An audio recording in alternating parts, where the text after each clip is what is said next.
Kenapa 60 orang ini memerlukan belanja sampai 81 juta? Ini bukan 4 kali ganda. Ini beribu kali ganda.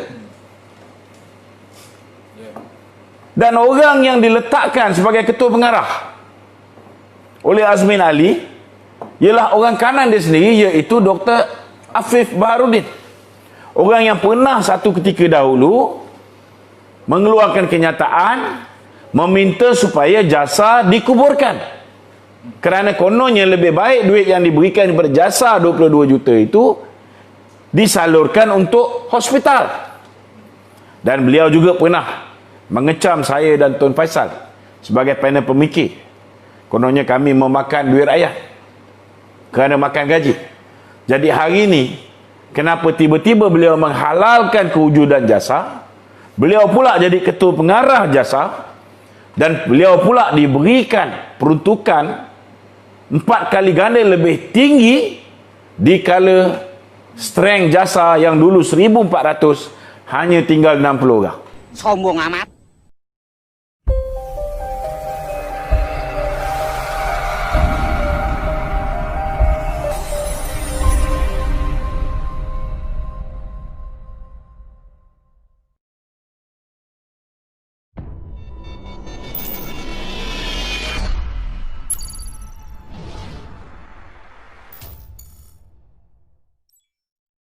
Jangan lupa subscribe ha. Ingat ha, subscribe ha. Ringkas dia. Ada soalan lain? Okey dok, kita alih kepada soalan mengenai jasa tu. Okey, jasa ni sehingga kini lah menjadi satu isu yang hangat. Lebih-lebih lagi mengenai bajet jasa, lepas tu peranan jasa. Dia ada air putih. Relevan tak dalam keadaan sekarang ni? Saya dah kupas pasal jasa ni. Okey. Pertama kena faham jasa ni. Apa fungsi jasa? Jasa ni fungsi dia ialah memimpin pendapat rakyat. Memimpin pendapat rakyat. Maknanya dia sebuah badan yang bertanggungjawab untuk mewujudkan persepsi yang positif kepada kerajaan.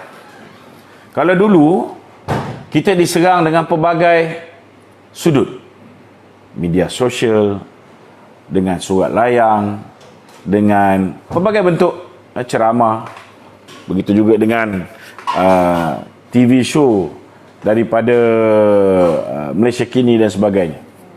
Maka agensi jasa ni telah diguna pakai untuk membersihkan keadaan, untuk memulihkan persepsi rakyat yang telah dirosakkan oleh pembangkang. Jasa dipertanggungjawabkan untuk bersihkan, untuk memberikan pencerahan, untuk memperbetulkan fakta yang songsang dan sebagainya. Tapi dalam keadaan begitu sekalipun, sepanjang tempoh saya bersama dengan jasa 6 tahun lebih, sebelum saya ke Kementerian Keuangan sebagai pengarah komunikasi, belanja tahunan jasa dengan 1,400 lebih anggota, sekitar 21, 22, 23, dan di zaman-zaman fitnah paling dahsyat 2016-2017, belanjawan untuk jasa lebih kurang 22 juta ringgit saja. Ketika itu 1,400 petugas. Tapi hari ini petugas jasa cuma tinggal 60 orang. Sombong amat. Kenapa 60 orang ini memerlukan belanja sampai 81 juta? Ini bukan 4 kali ganda. Ini beribu kali ganda. Dan orang yang diletakkan sebagai ketua pengarah oleh Azmin Ali ialah orang kanan dia sendiri, iaitu Dr. Afif Baharudin.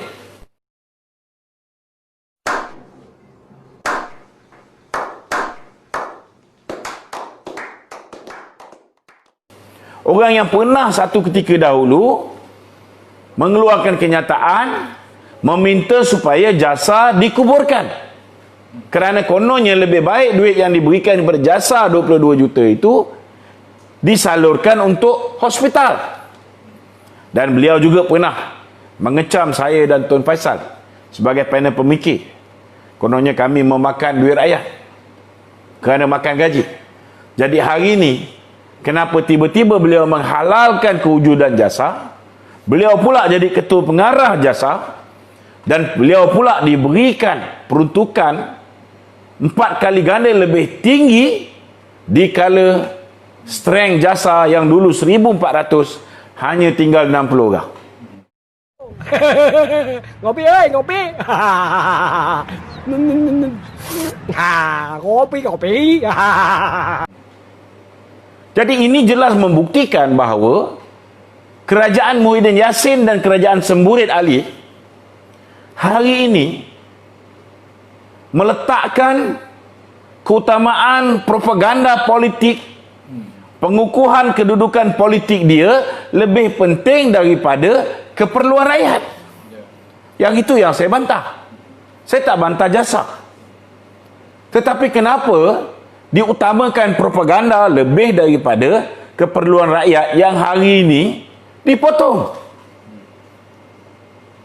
Dari segi BRIM, kita tengok Datuk Seri Najib 2016, 4 tahun yang lalu, berapa angka BRIM? Untuk 7.2 juta rakyat diberikan 6.8 bilion. Masa tu tak ada COVID. Rakyat tak sengsara macam hari ni. Hari ni rakyat dah sengsara, ada COVID, ada hilang pekerjaan, ada yang gaji dipotong, ada yang cuti hari ni kerja, bulan depan baru cuti. Bulan lagi satu kerja, bulan lagi satu kena cuti. Gila-gila. Tetapi berapa bantuan rakyat, bantuan prihatin rakyat? Untuk 8.1 juta hanya 6.5 bilion. Jauh lebih kurang untuk jumlah rakyat yang lebih banyak. Jadi macam mana Muhyiddin mengatakan bahawa belanjawan ini untuk semua? Semua kepala otak dia. Apa jadi dengan peniaga-peniaga? Bantuan yang diberikan kepada peniaga-peniaga sangat kecil. Sangat kecil. Peniaga-peniaga contohnya SME, tak payah cerita top 20. Top 20 ni, kalau mereka ni kroni kepada Muhyiddin, mungkin mereka boleh dapat projek-projek lebuh raya yang diumumkan oleh Tengku Zafrul. Tetapi apa jadi dengan SME? Yang terpaksa menggilirkan kaki tangan mereka, sekejap kerja, sekejap tak kerja, semata-mata untuk mengelakkan daripada membuang pekerja. Mungkin dia dapat bantuan untuk subsidi gaji.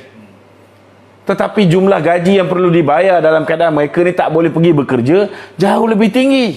Sedangkan kilang terpaksa berhenti operasi. Sedangkan kaki tangan dipaksa, kaki tangan pengurusan tak boleh lebih dari 10% yang bekerja. Macam-macam restriction.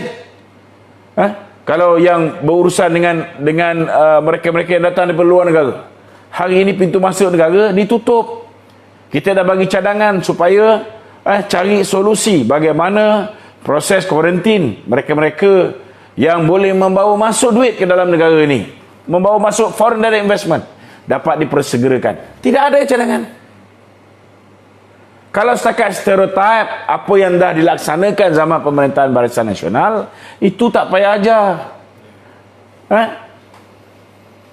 Itu siapa pun boleh tiru. Mahathir pun boleh tiru. Tak payah nak lantik bekas CEO CIMB untuk menjadi Menteri Kewangan. Apa benda baru yang kamu buat yang kita nak tahu? Tak ada.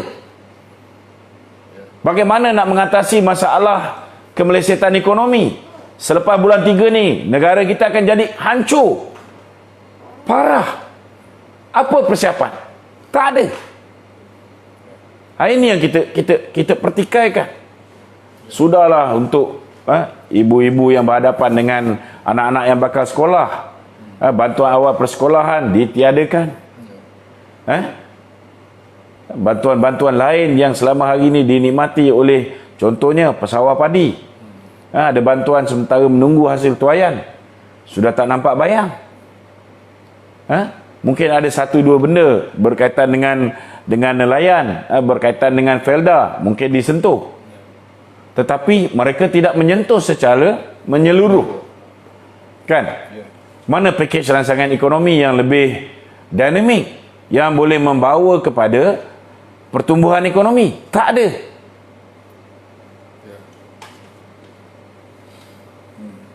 Jadi bagi saya hari ini, belanjawan ini adalah satu belanjawan yang sangat menghampakan. Sangat menghampakan. Dan dalam tempoh perbahasan ini, sewajarnya ahli-ahli parlimen Barisan Nasional dan ahli-ahli parlimen yang lain mendesak supaya apa yang kita pohon dilaksanakan. Setidak-tidaknya perkara-perkara yang tidak memerlukan kewangan kerajaan. Contohnya, nak keluarkan duit daripada KWSP. Kenapa mereka tidak benarkan untuk duit KWSP dikeluarkan? Apa sudah jadi dengan duit KWSP? Apa yang Mahyudin buat ini sangat bahaya. Apabila pencarum tidak dibenarkan untuk mengeluarkan duit KWSP itu sendiri, duit mereka sendiri tak dibenarkan untuk dikeluarkan, maka kepercayaan rakyat untuk mencarum dengan KWSP akan luntur. Dan bila luntur, lepas ni rakyat akan bangkit di jalan raya mendesak supaya kerajaan membatalkan kewajipan untuk mencarum dengan KWSP. Apa akan jadi? Negara akan kucak-kacir. Itu sebabnya saya minta sekiranya Muhyiddin teruskan keangkuhan ini, maka ahli parlimen wajib mempertahankan hak rakyat dan menolak belanjawan 2021 ini. Kalau dia sedia mengubah, mereka bersedia untuk meminda moratorium menjadi automatik kepada semua, bersedia mengizinkan pengeluaran duit KWSP RM10,000 minimum, maka ketika itu baru kita berikan. Tapi berikan kelulusan kepada belanjawan. Selepas belanjawan baru kita tentukan nasib Muhyiddin. Itu permintaan saya. Jangan bimbang. Kita tahu musim Covid. Kalau Muhyiddin hilang majoriti di parlimen, maka kerajaan akan dibubarkan. Dia akan letak jawatan, dia akan bubar parlimen. Jangan bimbang. Tidak akan ada pilihan raya. Tuanku boleh melantik Perdana Menteri interim dia sendiri. Tak kira lah tuanku nak melantik Tengku Razali ke, tuanku nak melantik Ketua Setiausaha Negara ke, itu hak tuanku, bukan hak kita. Biar tuanku jalankan tugas dia. Tugas kita, kalau bajet ni bagus, kita sokong. Kalau bajet ini masih lagi ada elemen-elemen keangkuhan Muhyiddin, kita tegur sebelum ianya diundi. Jika dia ingkar, tuan-tuan, maka kita tolak dengan baik demi untuk kepentingan rakyat. Sekian, Assalamualaikum warahmatullahi wabarakatuh. Mantap. Jangan lupa subscribe Ingat subscribe